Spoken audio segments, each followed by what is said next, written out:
Yeah, let me get something straight here. Okay, I like Mr. Trump. I like Mr. Trump. I voted for Mr. Trump. And I support Mr. Trump. Now, what is that? That doesn't mean that I don't criticize him, that I'm not following the situation closely. There's several things that I have red flags with Mr. Trump about. Number one is when he got in, he has done nothing about the credit situation with the middle class that I can see. Except all the main thing that he did was freeze government employees. And he's discussed the deficit. He has not addressed the problem with the deficit. There are two big problems with the deficit. Number one, since currency is created almost exclusively by interest-bearing money, if you take money out of the system, you cause a depression. Now, the technical term is deflation, but since the money's out there, is interest-bearing, it would create deflation unless you replace it with non-interest-bearing money. Now, Bill Still had said, now he's an expert on this stuff, and I'm certainly not arguing with him. I got tired of him. He's such a Trump sycophant. I need to go back. But he explained that if we took a treasury note, which is not interest-bearing, and bought the treasury bill up when it came due, that our deficit would be cut in half in 2 years.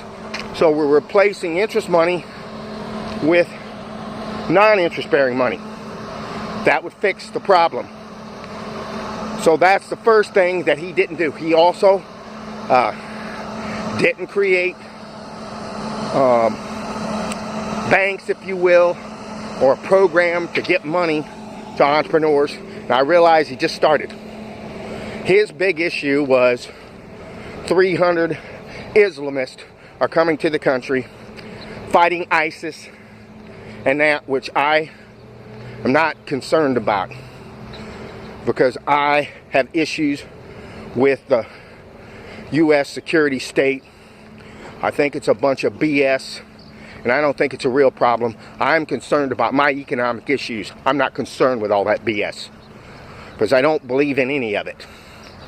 I don't discuss 9/11. I don't discuss terrorism, because I don't know anything about it, and I don't want to get myself in trouble, and that's all I'm going to say about it. So he didn't do anything about that. He also seems to be sending out major signals. This thing with Iran.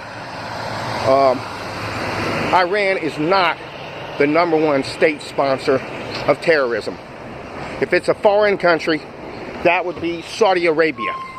They're the ones which Mr. Obama is selling him $87 billion worth of weapons last year. They're the #1 state sponsor. They just gave women the ability to get a driver's license like a year ago. If you're a woman in that country and you get raped, they stone you to death. They blame you for letting yourself get raped. If you get raped by 4 guys, they give the 4 guys a medal, and they beat her or kill her. That's the country we support, which Mr. Trump has alluded to that a few times, but he hasn't done anything. Okay, now, I do like very much what he said about NAFTA and about our jobs and restoring our middle class. I like that very much. I support him. But I'm suspicious. I'm suspicious of him, even that. This is fragile. This is a problem. And I agree with Stone Cold Steve Austin. I don't trust anybody. DTA. I don't trust any of them. I don't trust him. I don't trust Obama. I don't trust Vladimir Putin. I don't trust nobody. So that's all I got to say about it. Bye-bye.